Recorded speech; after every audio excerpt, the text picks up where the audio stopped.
아멘. 은혜 찬양 감사합니다. 우리 주님께 드리는 우리의 삶과 신앙이 되기를 바랍니다.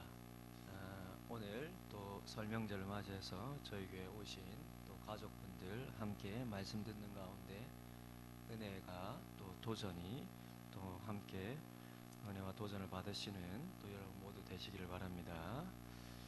오늘까지 우리가 가데스 바네아 정탐 사건을 살펴보려고 합니다. 이 사건이 이스라엘 백성들에게 남긴 삶의 결과란 엄청난 것이었습니다.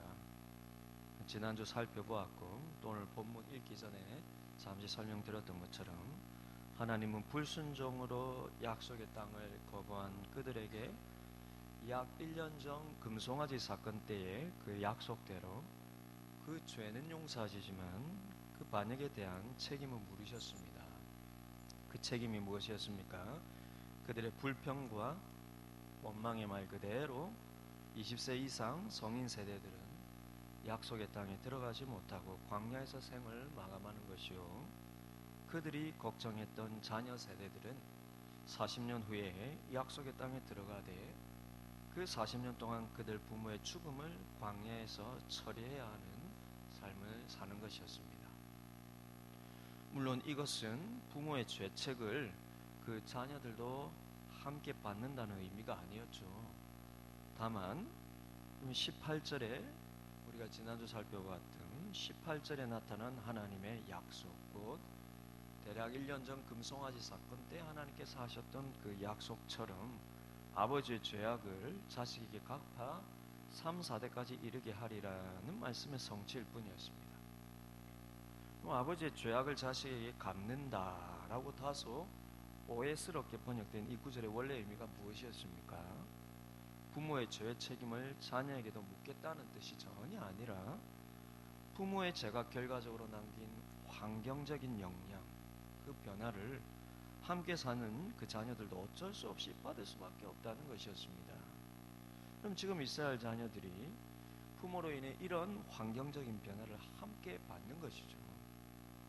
마치 아담과 하와가 범죄를 하고 에덴 동산에서 쫓겨났을 때에, 좀 그렇다고 에덴 동산 밖에서 태어나는 그들의 자녀들은 에덴 동산 안으로 하나님께서 데려가시는 게 아니라 그들도 부모와 함께 에덴 동산 밖에서 고생과 수고의 삶을 살아야 하는 것과 같은 이치입니다. 지금 이스라엘 백성들도 마찬가지예요.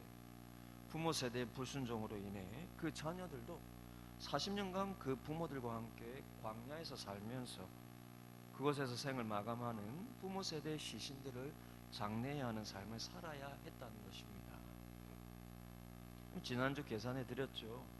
40년 동안 광야에서요, 매일같이 대략 150여 명을 장례해야 하면서 지내야 하는, 한마디로 죽음에 익숙한 삶을 이 자녀들이 살아야 했던 것입니다. 그 부모 세대로 인해서요. 그러면서 하나님에 대한 불신과 불순종의 결과가 어떠한지를 이 자녀들은 그 40년간 철저히 깨달아야 했습니다. 그리고 순종의 백성이 되어서 이 다음 세대들이요, 가나안 땅으로, 약속의 땅으로 순종으로 들어가게 된 것입니다. 그런데 여러분, 오늘 이어 나누려는 말씀은 정말 하나님의 이 말씀처럼 이 죄로 인한 결과적인 환경의 변화가 과연 다음 한 세대에서만 끝나는 것이 아니라 어떤 부분에서는 정말로 말씀 그대로 3, 4대까지 간다는 거예요.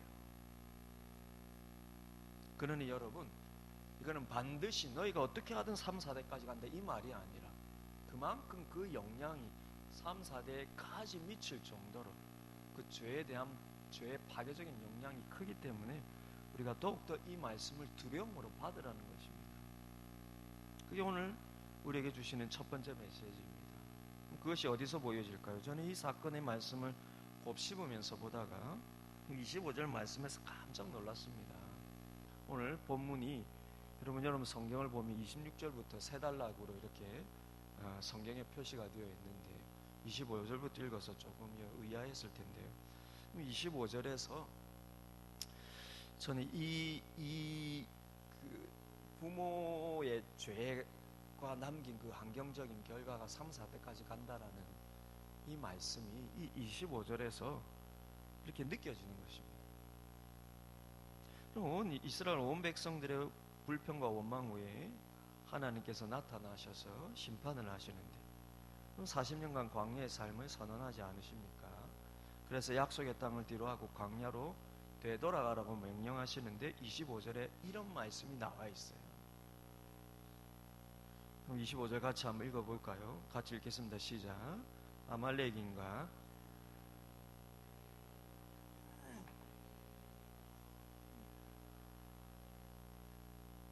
이 구절에서 제 눈을 멈추게 한 부분은 다름 아닌 맨 처음 나오는 단어가 뭡니까? 아말렉인이라는 단어에 제가 깜짝 놀랐어요.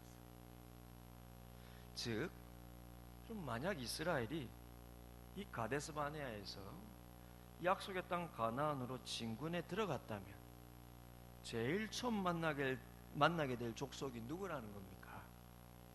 이 아말렉이라는 거예요. 이 아말렉이 여러분 가나안 남쪽 그 네게브 사막 그 남방 지역에 여러분 주로 거주했던 민족이었고, 지금 이 25절이 보여주는 게 뭡니까? 그럼 아말렉과 가나안인이 골짜기에 거주하기 때문에 돌아가라는 거예요. 그들이 여러분 너희 코앞에 있으니까 그들을 피해서 돌아가서 광야로 들어가라는 것입니다. 그러니 만약에 순종했다면 이스라엘 백성들이 제일 먼저 만나게 되고 제일 먼저 진멸하게 될 족속이 아말렉인이었다는 거예요. 그럼 43절을 보시면 나중에 이것이 또다시 언급됩니다. 아말렉인과 가나안인이 너희 앞에 있나니 너희가 그 칼에 망하리라. 너희 코앞에 아말렉인이 있다. 돌아가라. 여러분, 저는 이 대목에서 하나님의 어떤 진한 아쉬움의 표현, 우리로 치면 굉장히 김이 빠진 어떤 아쉬움의 표현이 묻어있지 않나 그렇게 느껴집니다. 왜냐하면 하나님께서 이 순간을 얼마나 기다리셨는지 이 대목이 표현하는 것 같기 때문입니다. 무슨 말이냐면 차근히 한번 잘 들어보시기를 바래요. 그럼 창세기 15장을 보시면은 하나님께서 아브라함과 처음 언약을 맺으시면서 너희의 후손들이 이방에서 객이 되어 400년간 그들을 섬기다가 그 후에 약속의 땅으로 들어가서 그 땅을 차지하게 되리라 말씀을 하시는데요. 그 이유가 아직 가나안 족속의 죄악이 가득 차지 아니하였기 때문이다. 이런 말씀을 하십니다. 즉 하나님께서요 아브라함과 그의 후손들에게 가나안 땅을 주시는 목적은 제약된 세상을 심판하고 그 땅에 거룩한 하나님의 나라를 세우기 위함이라는 것입니다. 물론 우리 모두가 다 죄인이고 하나님 다 심판받을 죄인이지만 그럼 이 이스라엘 백성들을 택하셔서 그들의 죄를 심판하는 데 있어서 누가 보더라도 정당할 만큼 그 죄악이 완전히 관용할 정도로 차기까지 잠시 기다리라는 거예요. 신명기 9장 5절에서도 광야 40년 후에 드디어 가나안으로 들어가는 이스라엘 백성들에게 모세가 이런 말씀을 합니다. 모세를 통해서 하나님께서요 내가 가서 그 땅을 차지하면 너는 이스라엘이죠. 네가 가서 그 땅을 차지하면 너의 공의로 말미암음도 아니며 내 마음이 정직함으로 말미암음도 아니요 이 민족들이 악함으로 말미암아 내 하나님 여호와께서 그들을 내 앞에서 쫓아내심이라. 너희가 잘나서 가나안을 심판하는 것이 아니라 가나안이 하나님 앞에서 악해서 그들을 쫓아내는 것뿐이라는 것입니다. 따라서 여러분 하나님은요 제약된 세상을 심판하시기 위해 다만 그 도구로 아브라함을 택하시고 그의 후손을 택하셨다라는 거예요. 그러니 교만치 말고 겸손하라는 것입니다. 너희가 어려워서 그러는 것도 아니고 하나님이 그저 너희를 은혜로 너희를 택하시고 거룩한 그분의 백성으로 삼으셔서 세상의 죄를 심판하기 위한 도구로 삼으신 것이라고. 그래서 그리고 드디어 그 약속의 땅을 심판하고 새로운 하나님의 나라를 건설하는 순간이 다가온 거예요. 오늘 본문에서요. 그런데 그 땅의 여러 족속 중에서 가장 먼저 만나는 족속이 누구겠느냐는 것입니다. 바로 아말렉이라는 거예요. 그 죄악의 가나안 족속들을 심판하는 데 있어서 제일 먼저 심판할 대상이 바로 아말렉인이었다는 것입니다. 이게 왜 기가 막히냐면 이 아말렉은요 모든 가나안 족속들 중에서도 하나님을 가장 먼저 그리고 가장 강력하게 대적했던 족속이기 때문입니다. 우리가 앞서 말씀 공부할 때 여러 번 살펴보았죠. 그리고 출애굽기를 통해서도 이미 살펴보았습니다. 출애굽기 17장을 보시면 이스라엘이 출애굽한 후 약 2달 전쯤 되었을 때 그럼 이스라엘을 공격한 족속이 있었는데 출애굽에서 나와서 여러분 그 무방비 이스라엘 백성들을 제일 먼저 공격한 족속이 있었는데 그게 바로 이 아말렉 족속이었습니다. 기억나시죠 여러분? 그때 전투가 얼마나 치열했는지. 모세가 산에 올라가서 그 전투의 현장을 보면서요 기도에 손을 올리면 이스라엘이 이기고 손이 피곤하게 내리면 아말렉이 이기는 여러분 일태의 전투이지 않았습니까? 그래서 여러분 아론과 훌이 돌을 가져다가 놓고서요 모세를 그 위에 앉힌 뒤에 두 사람이 모세의 팔을 하나씩 잡아 올려서 그 손이 해가 지도록 내려오지 않게 해서 그럼 이스라엘이 이겼다라고 그렇게 기록되어 있습니다. 그만큼 해가 지기까지 치열한 전투였다라는 거예요. 그때 하나님께서 뭐라고 말씀하셨습니까? 내가 아말렉을 없이하여 천하에서 기억도 못하게 하리라 이렇게 선포하셨습니다. 그리고 모세가 제단을 쌓고 여호와는 나의 깃발이라는 뜻으로 그때 여호와 니시 그렇게 그 제단 이름으로 하나님을 그렇게 불렀습니다. 그때 하나님께서 최종적으로 이렇게 말씀하시죠. 여호와께서 맹세하시기를 여호와가 아말렉과 더불어 대대로 싸우리라. 여러분 생각해 보세요.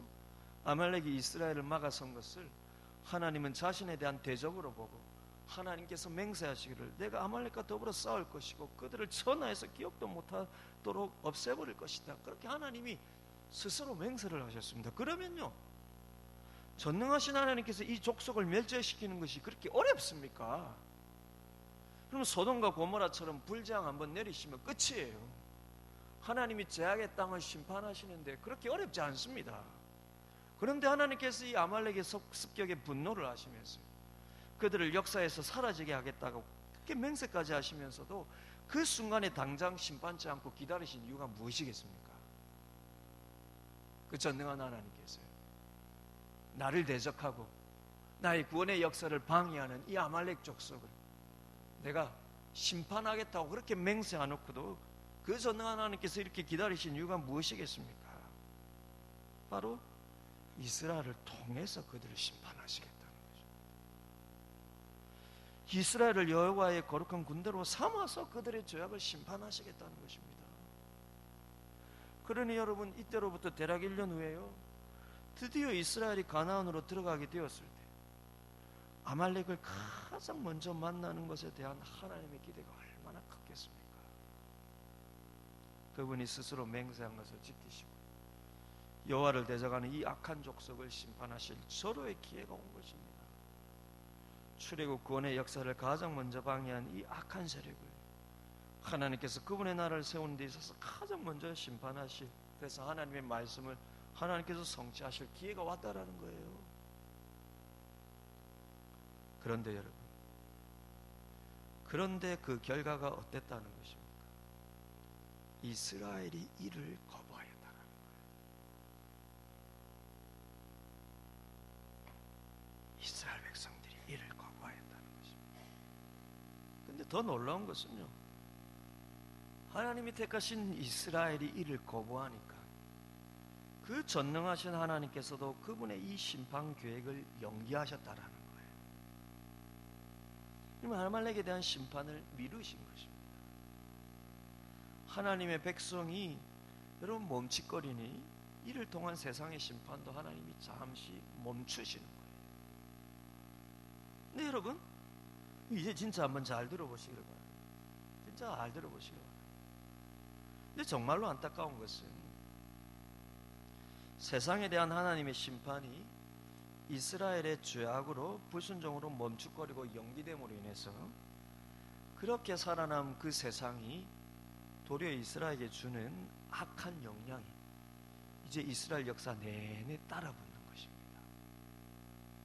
이게 불순종과 죄악의 결과가 그 다음 세대로까지 그 영향이 넘어가는 거예요. 이게 구약의 역사입니다. 하나님의 백성이 말씀에 불순종하고요 고집스럽게 여러분 하나님께 반항하니까 하나님의 백성들을 택하신 이유가 뭡니까? 그들을 통하여서 세상의 죄를 심판하고 거룩한 하나님의 나라를 세우려는 하나님의 계획도 하나님께서 연기되어 버리는데요. 단순한 연기가 아니라 그들이 하나님께 불순종함으로 말미암아 남겨뒀던 세상의 죄악이 이제 그럼 하나님의 백성들에게 영향을 주는 것입니다. 이게 구약의 역사죠. 그럼 이 이후로 40년 뒤에, 오늘 가데스 바네아 사건 뒤로 40년 뒤에요, 이 광야 2세대 이스라엘 백성들이 40년 동안 부모의 시신을 이렇게 다 처리를 하고요, 가나안 땅에 들어가는 이 광야 2세대들이 그럼 다 가나안에 들어가서도 마찬가지입니다. 그러면 그때는 하나님께서 은혜와 능력을 주셔서 가나안 민족들을 심판할 수 있게 되었어요. 그런데 흥미로운 것은 그때는 오히려 가나안 족속들을 다 몰아낼 수 있는 능력을 하나님 주셔서 그들을 다 이기는데요, 그때는 오히려 이 가나안 족속들이 노동력으로 보여가지고 아까워서 심판치 않게 됩니다. 지금은 이 가데스 바네아에서 그들이 두려워서 여러분 들어가지 못하는데, 나중에 능력이 생겼을 때는 그들을 다 진멸하자니 이들을 뿌려먹을, 노예로 뿌려먹을 것이 아까운 생각이 드는 거예요. 심판치 않고 불순종합니다. 그때는 여러분 세상적인 경제 논리가 하나님의 명령을 앞서버린 것입니다. 그래서 어떻게 되었습니까? 그래서 여러분 여호수아를 통해서 그 땅을 다 정복할 힘을 얻고도 여러분 그들이 아까워가지고 그렇게 남겨두었을 때 어떻게 되었습니까? 불과 한 세대밖에 지나지 않았어요. 이스라엘은요, 그 세상 논리가 영적인 죄로 변화해서 힘을 잃어가고, 그들이 남겨놓은 가나안 민족들은 이스라엘로부터 힘을 되찾아서요, 그리고 그 관계가 역전되어 버리는 것입니다. 그래서 이스라엘이 그 약속의 땅에서 가나안 민족들로부터 압제를 받는 시대로 넘어가 버리는 거예요. 그게 사사기입니다. 처음에는요, 두려워서 불순종하고요, 그 다음 세대에 하나님께서 능력 주셔서 하나님 그들을 쫓아낼 수 있고 그때 하나님 나라를 세울 수 있는 그 능력을 받고 복을 받았을 때는, 그때는 그 복 끝에 여러분 아까워서 또 불순종하고, 두려워서 불순종하고, 능력을 주니까 아까워서 불순종하고. 근데 그 불순종에서 끝나는 게 아니라 그렇게 남겨놓은 그 죄가 그 다음 세대에 어떤 영향을 미칩니까? 우리를 지배하고 우리 자녀들의 세대로 돌아가면 더 그 죄가 지배를 한다는 것입니다. 여러분, 하나님께서 택하시고 구원하셔서요, 거룩하게 구별해 놓으신 하나님의 백성, 이 세상의 죄악을 두려움에서든 아까움에서든 세상의 죄악을 심판치 못하고 남겨두었을 때, 그 다음은 그 세상이 어떤 면에서 하나님의 백성을 지배하면서 신자들의 오히려 악한 영향을 주더라는 것입니다. 그게 구약의 역사예요. 여러분 그렇습니다. 죄를 이기지 못하면, 그래서 그 죄의 요소를 설렁설렁 남겨두면 그 죄가 조금씩 나를 지배하고요, 그리고 내 아래에 있는 자녀들이 그것을 보면서 죄 지배를 다 받아버립니다. 물론 이 땅에서 우리의 죄 본성이 완전히 사라지지는 않습니다. 누구든지 완전해질 수는 없습니다. 그래서 여러분, 완전한 의의 삶을 누구든 살 수는 없어요. 그러나 완전치는 못해도 신자는 온전한 삶을 살려고 노력해야 합니다. 그럼 무엇이 온전한 삶입니까? 두려움이든 아까운 마음이든, 불안한 우리의 연약함이 드러나고 우리의 욕심과 탐심이 드러날 때마다 주님께 불평과 원망으로 내가 원하는 것을 주장하는 신앙이 아니라 나의 부신과 분순종을 가슴치며 아파하고 주님의 자비와 긍휼을 구하며, 주여 나의 두려움을 이기게 해주옵소서, 주여 내 이 아까워하는 욕심을 버리게 해주옵소서. 그렇게 여러분 성령을 구하셔야 합니다. 두려운 마음 그대로 하나님 알아서 해주십시오. 아까운 마음 그대로 하나님 나이 꼭 쥐고 있을 테니까 알아서 복 주옵소서. 그게 여러분 잘된 신앙이 아니에요. 우리가 두려움이 생길 수도 있고 아까운 마음이 생길 수도 있고, 그로 인해서 잠시 하나님 말씀에 눈 감을 수도 있습니다. 다 완전치 못해요. 그러나 온전한 신앙이 되어야 한다. 온전한 신앙을 여러분 하나님 앞에 발휘해야 한다는 것입니다. 무엇입니까?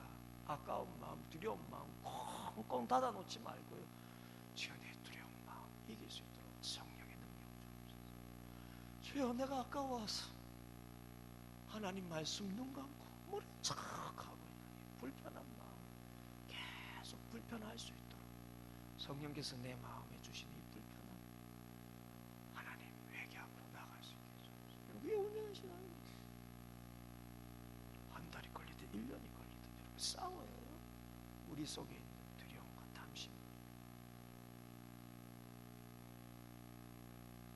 그러면 나의 두려움과 욕심을 내려놓고 그 두려움과 욕심을 일으키는 내 마음의 탐심을 가슴 아파 주님께 도와달라고 간청하는 것, 이것이 온전한 신앙입니다. 그래야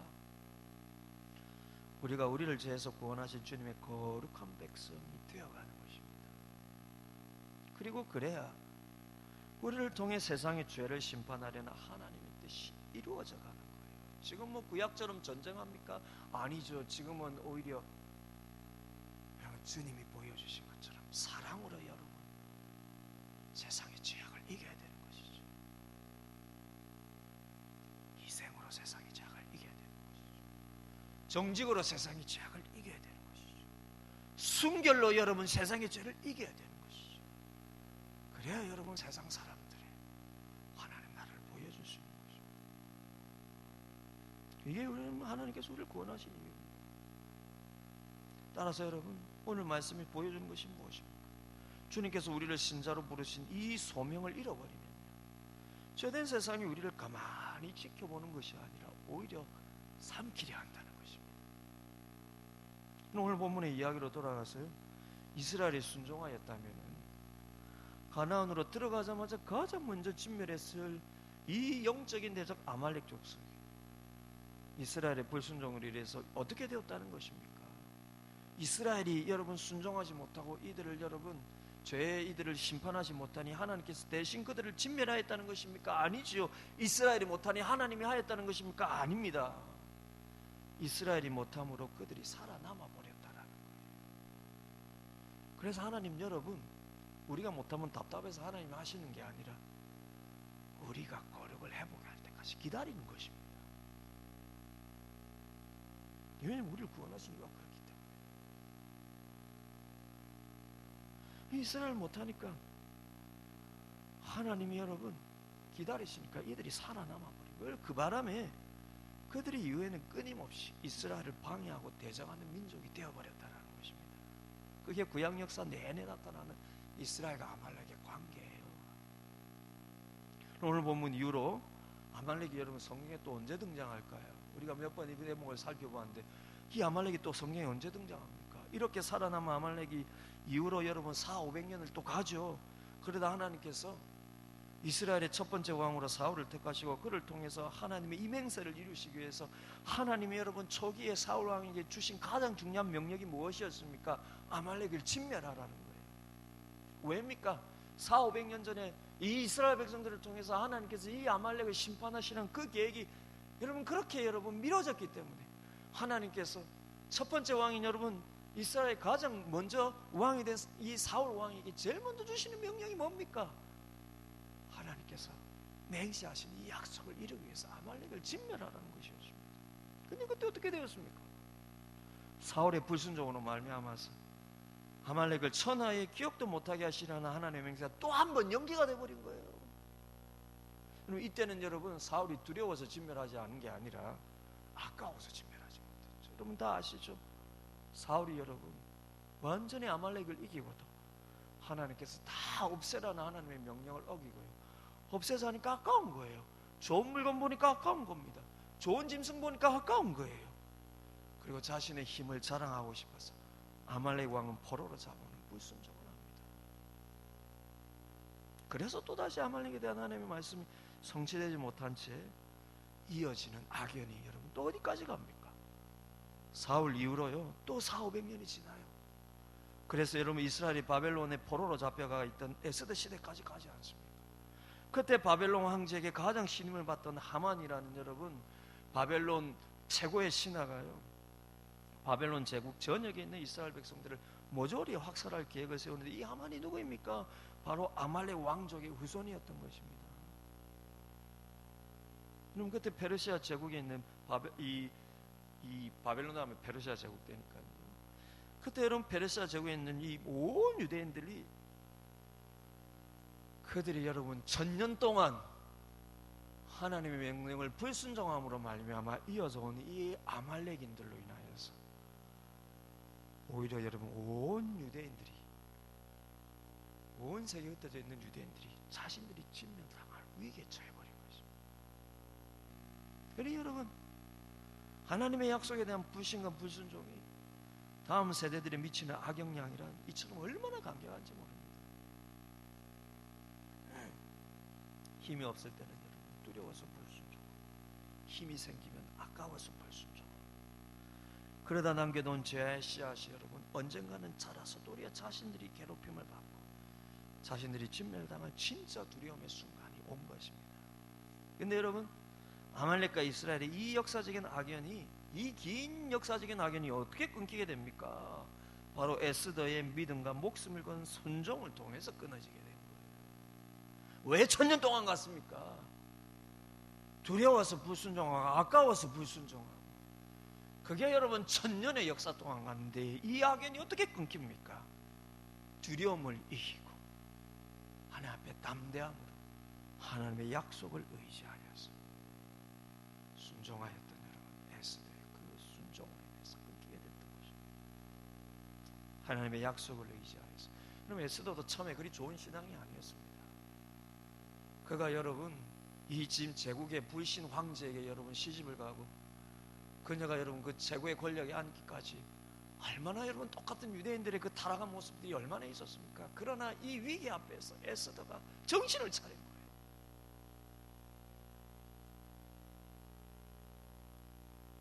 자신의 온 민족들이 진멸당하면요, 자기들 온전하겠습니까? 그리고 자기 살아남고 여러분 온 친족들, 온 민족, 자기 백성들이 다 죽임당하면 그게 지금까지 노력해서 얻었던 그 권력이 무슨 의미가 있습니까? 에스더가 정신을 차린 거예요. 그리고 에스더의 사촌 모르드게가 그때 정신을 차린 것입니다. 그녀가 그러면 그 정신을 바짝 차리고 죽음의 두려움을 이기고 죽으면 죽으리라 하는 순종으로 하나님의 약속을 의지하였어요. 그래 여러분, 에스더가 처음부터 온전했습니까? 모르드게가 처음부터 온전했습니까? 그런데 하나님께서 무엇을 기다렸습니까? 불완전하더라도 하나님 앞에 순종하는 이 한 사람을 기다리신 거예요. 이 순종하는 한 사람이 못 나와서 1000년 동안 여러분 이 지금 아말렉과 이 악연이 이어졌던 거예요. 그럼 이 아말렉 뒤에 누가 있습니까? 사단이 여러분 하나님의 나라를 세우시려는 하나님의 그 약속을 끊으려고 하는 여러분 사단의 계략이 있지 않습니까? 근데 하나님이 힘이 없어서 그걸 못 끊었습니까? 힘이 없어서 처단을 못했습니까? 아닙니다. 약속의 말씀을 의지하고 하나님 앞에 두려움을 이기고 아까움을 이기고 순종한 한 사람을 기다린 거예요.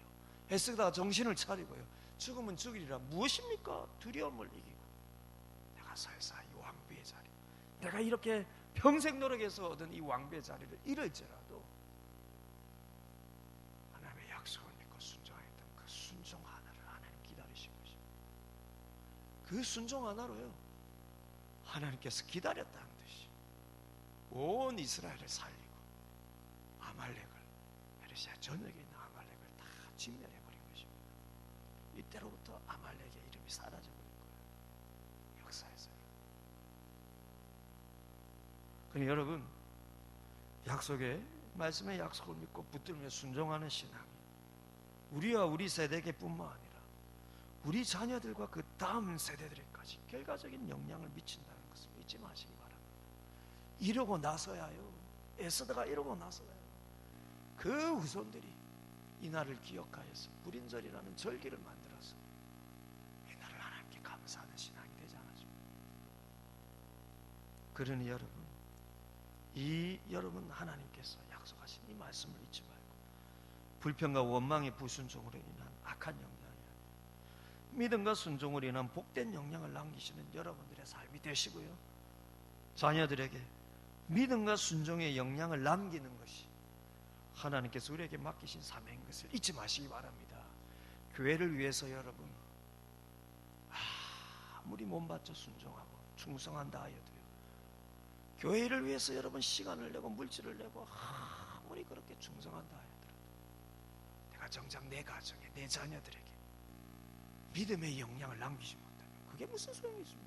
물론 그가 충성하였던 것들이 여러분 그로 인해서 하나님이 주시는 여러분 열매들이 있겠죠. 그러나 그게 자기에게는 무슨 얘기 있습니까? 내가 내 자녀, 내 삶을 다 지켜보고 있는 내 자녀에게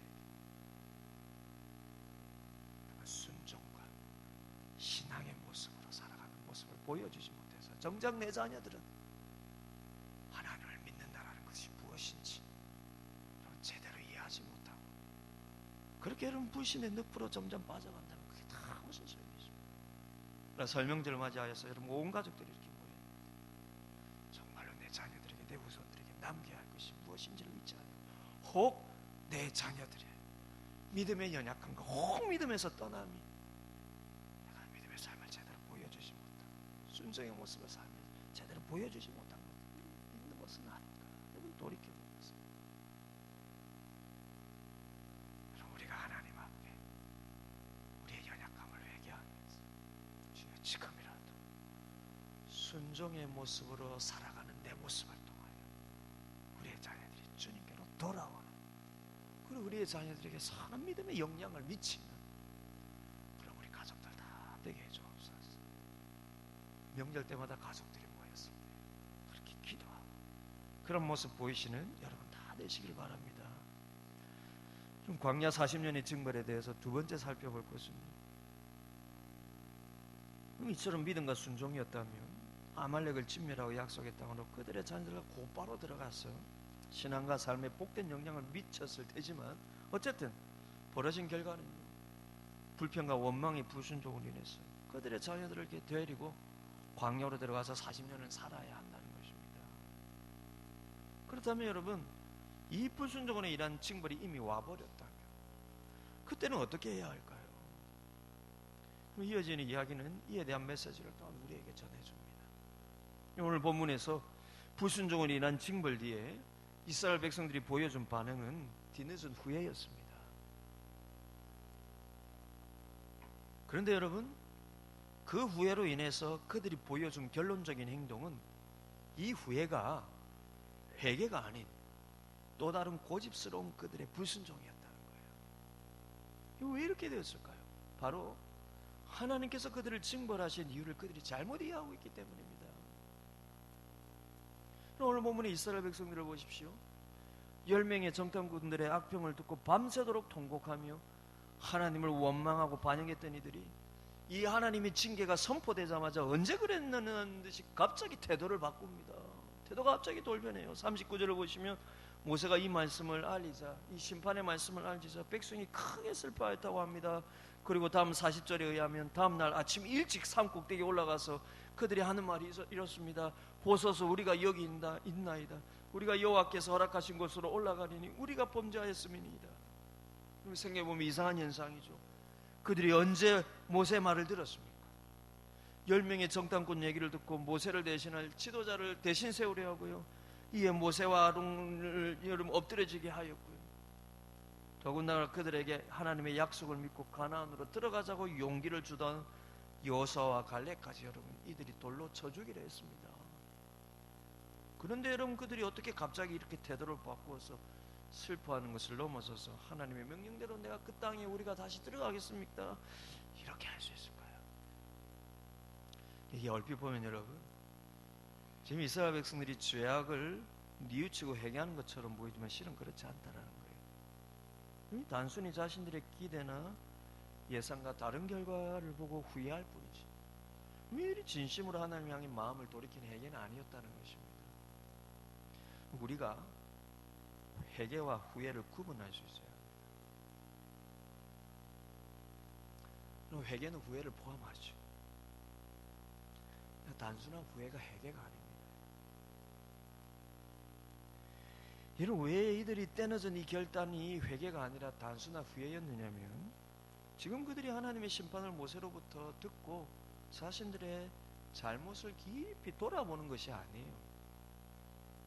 그들이 실패하며 후회했던 이유는 하나님이 이 심판의 징조가 정말로 그들 눈앞에서 두려움으로 실제 나타났기 때문입니다. 일어나는 현상을 보니 진짜 이 말 장난이 아니네 느낀 거예요.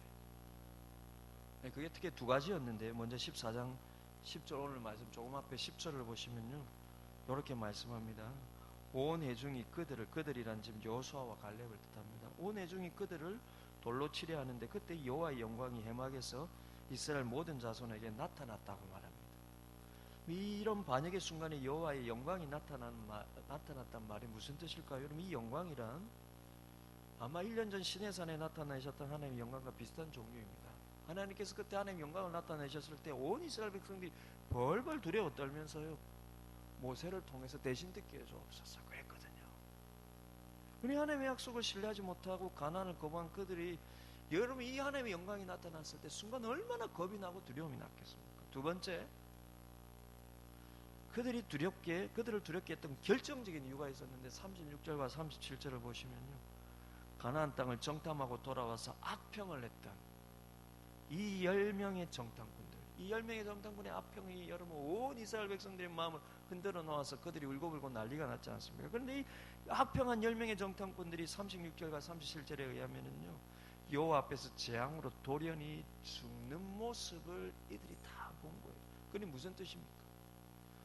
그들 눈앞에 여러분 이 10명이 악평하는 이 10명을 여러분 하나님께서 재앙으로 돌연히 여러분 심판하신 것을 이스라엘 백성들이 보았다는 게 무슨 뜻입니까? 하나님께서 지금 이들을 심판하시는 것들이 맞다라는 것을 깨닫는 거예요. 그래 여러분, 그들의 말에 동조하여서 모세 아론을 물러내게 하고 여러분 여호수아와 갈렙을 처단하려 했던 그들이 얼마나 두렵겠습니까? 이 10명의 정탐꾼들처럼 그들 모두도 하나님의 심판을 받지 않을까 이 생각도 들겠지만, 진짜 두려운 건 뭡니까? 모세의 말대로 그러면 40년의 광야 생활이 진짜 두려워요. 우리가 38년을 더 이 광야에서 떠돌아다니면서 하나님의 징벌을 받는 것이 사실로 받아들여져. 얼마나 두렵겠습니까? 그래서 그 두려움에 그들이 내리는 또 다른 극단적인 선택이 무엇이었다는 것입니까? 하나님, 그럴 수는 없습니다. 38년을 더 이렇게 살 수는 없어요. 잘못했습니다. 올라갈게요. 가나안으로 들어갈게요. 이제는 싸울 수 있습니다. 여러분 40절을 한번 보십시오. 아침에 일찍 일어나 산 꼭대기에 올라가서 가나안 땅을 바라보면서 외치는 겁니다. 하나님, 우리가 여기 있나이다. 우리가 여호와께서 허락하신 곳으로 올라가리니 우리가 범죄하였음이니.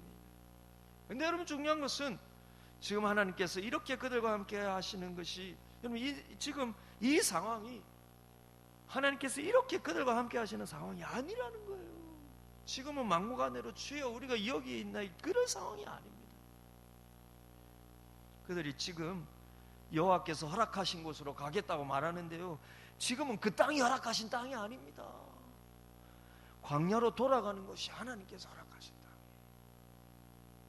지금은 무작정 들어가겠다는 것이 순종이 아니라 오히려 하나님의 어미하신 징계를 진득이 받아들이면서 이 결과를 낳은 자신들의 불평과 원망이 무엇이었는지 깊이 묵상하는 것이 순종입니다.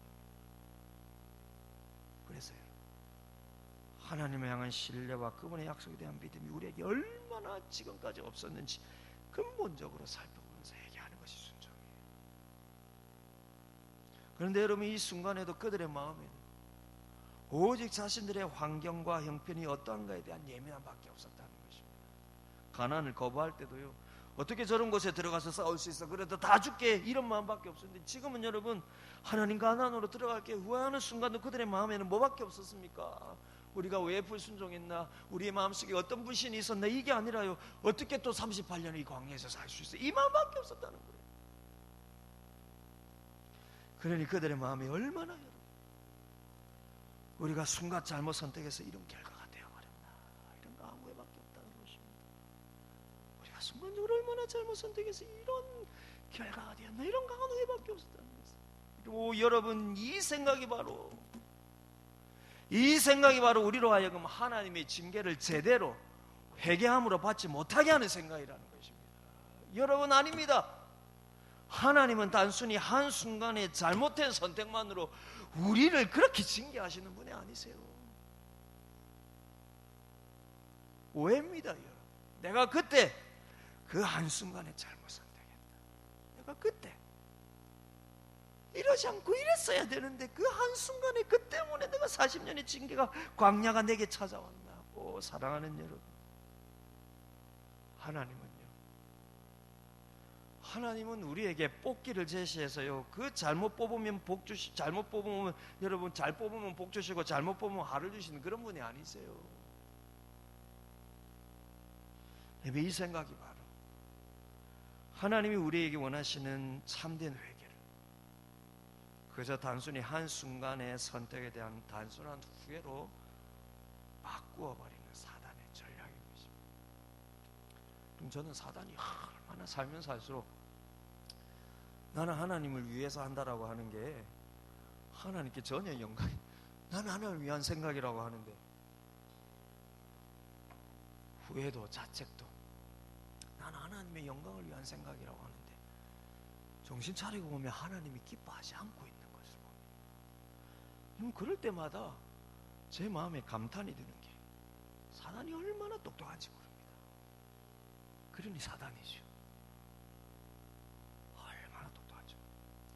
회개조차도 그럼 단순한 후회로 바꾸어버려서요, 하나님을 오해하게 만드는 것이 사단입니다. 우리가 후회하기 전까지는 불순종으로 버티게 하는 게 사단의 전략이라면, 우리가 한 대 탁 맞아가지고 여러분 그 삶에 여러분 그 영역, 그 결과를 우리가 탁 받을 때는요, 사단이 여러분 전략을 바꾸죠. 그 후회하는 마음을 단순한 순간의 선택을 네가 잘못해서 이렇게 되었어, 우리에게 후회만 남기게 한다. 그래서 여러분 그것을 선택한 자신과 그 선택의 순간을 끊임없이 자책하고 자학하게 만드는 거예요. 이 사단의 전략이 얼마나 똑똑한지 몰라요. 때에 따라서요, 얼마나 우리의 생각을 여러분 바꾸는지. 여러분, 그런데 그것은 하나님께서 원하시는 회개도 아니고요, 하나님께서 우리에게 징계를 주시는 이유도 의도도 전혀 아니라는 것입니다. 사랑하는 여러분, 우리가 가져야 할 기본적인 믿음이 무엇입니까? 복을 받을 때든 징계를 받을 때든 우리에게 있어야 할 하나님에 대한 기본적인 믿음이 무엇입니까? 우리는 하나님의 사랑하는 자녀들이라는 거예요. 하나님은 우리의 좋으신 아버지라는 거예요. 우리의 겉으로 복을 받을 때나 그러면 징계를 받을 때나 그 믿음을 잃지 않아야 됩니다. 그래야 그 징계도 복이라는 것을 나중에 깨달을 수 있는 것입니다. 우리는 하나님의 사랑하는 자녀예요. 하나님은 우리를 사랑하는 아버지라는 믿음을 어느 순간에도 잊지 않아야 됩니다. 그게 사단에게 속지 않는 길이에요. 그 좋으신 아버지께서 우리에게 징계를, 여러분 징계를 주신다면, 그럼 그것은 순간의 선택의 문제가 전혀 아닙니다. 뭐 순간의 선택으로 여러분이 사랑하는 자녀에게 그 순간 뭔가 잘못했다고 그 아이들을 여러분 그냥 확 꺾어버립니까? 아니죠. 다 이루고 기회를 주고요, 또다시 이루고. 여러분 그게 좋은 아버지의 마음 아닙니까? 하나님께서 우리에게 여러분 징계를 주신다면 그거는 순간의 선택의 문제가 아니라 오랫동안 습관처럼 여러분 자리 잡은 우리의 잘못된 마음의 밭의 문제라는 거예요. 여러분 징계의 두려움은요, 우리 속에 습관처럼 틀어박힌 잘못된 생각과 잘못된 의식 그리고 잘못된 감정을 여러분 바로 잡아주시기 위함입니다. 네가 이 순간 잘못 선택했어. 네가 이렇게 안 했지? 네가 이렇게 안 했지? 그러니까 내가 이렇게 하는 거야. 그게 하나님이 아니라는 것입니다. 우리는 때로 허물 많은 부모에서 우리의 자녀들에게 그렇게 대하더라도 하나님은 그렇지 않습니다. 설사 우리가 그렇게 대했다 할지라도 우리 연약한 마음의 부모로서 자녀들을 보면서 우리가 순간 화가 나서 여러분 내렸던 판단 그대로 갑니까? 아니죠. 그 아이들을 다시 안아주고 품어주고 다시 기회를 주죠. 여러분 이스라엘 백성들을 보십시오. 하나님께서 이런 큰 징계를 하신 것이 단순히 가데스 바네아에서의 한순간의 불평 때문이 아니라는 것입니다. 이걸 알아야 해요. 여러분 22절에서 하나님께서 뭐라고 말씀하셨습니까? 여러분 22절을 보십시오. 22절에서 하나님이 말씀하시죠. 내 영광과 애국과 광야에서 행한 내 이적을 보고도 이같이 10번이나 나를 시험하고 내 목소리를 청정하지 아니한 그 사람들은, 이게 무슨 표현입니까? 여기서 10번이란 정확하게 10번의 숫자가 아니라 충만함을 뜻한다 했죠. 즉 매번 그랬다는 것입니다. 너희가 매번 그랬다는 거예요. 무슨 의미입니까? 너희의 근본적인 마음이 하나님과 하나님 말씀에 대한 신뢰가 없어서 지금까지 불평하고 원망이 습관처럼 들어가고 있습니다. 40년의 광야는 가데스바네의 한순간이 아니라 그들의 마음이 이 고착화되어 있는 불신과 불순종을 바로 찾기 위한 징계라는 거죠. 그래서 내가 너희를 거룩한 백성으로 만들기 위해서 40년의 광야를 내가 너희와 함께 들어가겠다라는 거예요. 그러니 여러분, 지금 이것을 진득하게 받아들이는 게 하나님의 뜻이고 순종입니다. 하나님은 여러분, 그들을 죽이려고 이 징계를 내리시는 것이 아니라 그들의 마음밭을 근본적으로 바꾸시려고 이 징계를 내리시는 거예요. 여러분, 맛 좀 봐라고 여러분 이러고 있는 게 아니라요. 너희 마음의 근본적으로 바꾸시려고. 왜입니까 여러분? 이런 믿음으로는 가나안의 죄악을 심판하는 여호와의 군사가 될 수 없기 때문입니다. 그럼 이처럼 자신의 유익과 안락만을 생각하는 신앙이라면, 그래서 가나안 족속들과 그 마음이 다를 것이 없다면 하나님께서 그들에게 가나안의 불신과 불순종의 죄악을 심판하는 도구로 사용할 수 없기 때문에. 그런데 여러분, 그들이 이 순간에도 이것을 받아들이지를 못하는 것입니다. 두려움 때문에 하나님을 신뢰하지 못하고 이 두려움 때문에요, 하나님 신뢰치 못하고 징계를 받았는데 또 다른 종류의 두려움 때문에 순종으로 징계도 받아들이지 못하는. 그래서 그들이 하나님께서 여러분 내려놓으신 이 가나안을 그제서야 받겠다고 그 땅을 허락하신 땅이라 말하며 들어가는 것입니다. 얼마나 억지스러운지 몰라요. 얼마나 고집스러운지 몰라요.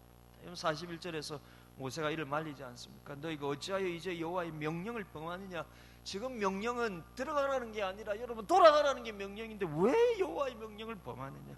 그들은 하나님의 명령 이제 지키겠다고 하는데요, 하나님 말씀하시죠. 그게 지금 내 명령이 아니라는 것입니다. 너희 마음의 깊은 의식을 살펴보라. 그게 내가 너에게 명령하는 거야. 42절에 보십시오. 여호와께서 너희 중에 계시지 아니 오늘 올라가지 말라 하는데도 말을 안 듣습니다. 44절을 보시면요, 그들이 그래도 산꼭대기에 올라갔고 여호와의 언약궤와 모세는 남아있다는 거예요. 얼마나 억지를 부립니까? 얼마나 고집센지요. 자기 고집으로 순종하려는 이 순간이 또한 얼마나 불순종입니까? 들어가면 다 죽는다고 울고불고 하던 그들이 지금은 여호와의 언약궤와 모세가 분명 그들과 함께하지 않고 남아있는데도 싸우러 가겠다는 것입니다. 그러니 여러분, 갑자기 이 용기가 어디서 나온 겁니까? 이 담대함이 여러분 갑자기 어디서 나온 겁니까? 하나님의 말씀을 순종하고자 함이 아니라 불편한 삶을 견디지 못한 이들의 욕망과 이심과 고집에서 나왔다는 것입니다.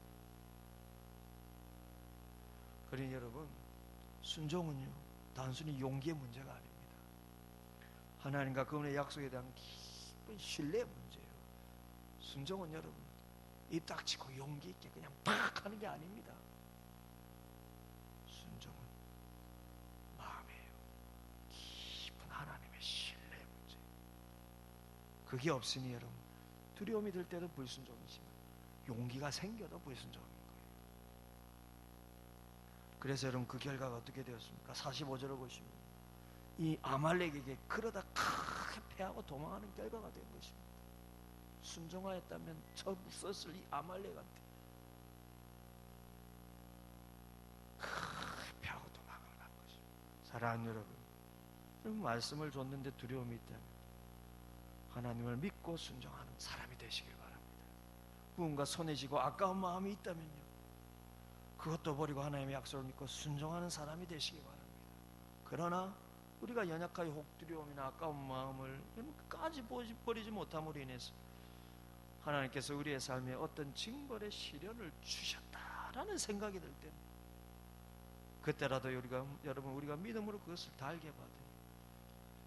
지금까지 내가 하나님을 신뢰치 못한 불신과 불순종이 무엇이 있는지 깊이 살피고 회개하며 그렇게 여러분 순종으로 그것도 받을 수 있는 여러분 되시기를 바랍니다. 사랑하는 여러분, 말씀을 맺고자 합니다. 신앙의 깊이는 내가 얼마나 물질의 복을 많이 받고 성경의 복을 많이 받았는가, 그게 기준이 아닙니다. 신앙의 판단 기준은, 신앙의 깊이의 기준은요, 내가 얼마나 하나님을 신뢰하고 마음으로부터 하나님의 약속을 의지하느냐, 그게 기준입니다. 그러니 여러분, 때론 크든 작든 내게 오는 삶에 어려움이 있다면 그것을 진득이 받아들이고, 물론 우리가 순종하고 나아갈 때도 하나님 잠시의 시련을 주실 때도 있지만, 그런 순종의 사람이라면 그 시련은 믿음으로 잘 받지 않겠습니까? 그러나 혹 내 시련을 내 마음의 끝까지 불평과 원망으로 받아들이지 못한다면, 그러면 여러분 마음속에 하나님 왜 내게 이것을 허락하시는지, 혹 하나님 내가 하나님의 말씀을 의지하지 못하고 신뢰하지 못했던 내 불신과 불순종을 없는지 깊이 들여다보면서 여러분 회개로 그것을 받으시는 여러분 되시길 바랍니다. 하나님께서 그분의 자녀들을 때로 징계하는 것은 여러분 세상을 심판하듯 죽이시려는 것이 아니라 정말로 그분에 대하여 살리기 위함입니다. 그러니 무엇이든 믿음으로 받으시고 순종으로 답하시고 감사함으로 그분께 나아가는 여러분들이 다 되시기를 주님의 이름으로 축원을 드립니다. 오늘 말씀을 생각하면서 한번 기도했으면 좋겠습니다. 주님,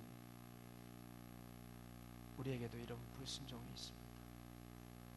주님, 우리에게도 때론 두려워서 말씀에 순종하지 못하는 것이 있습니다. 때론 우리에게도 아까워서 내려놓지 못하고 불순종하는 것이 있습니다.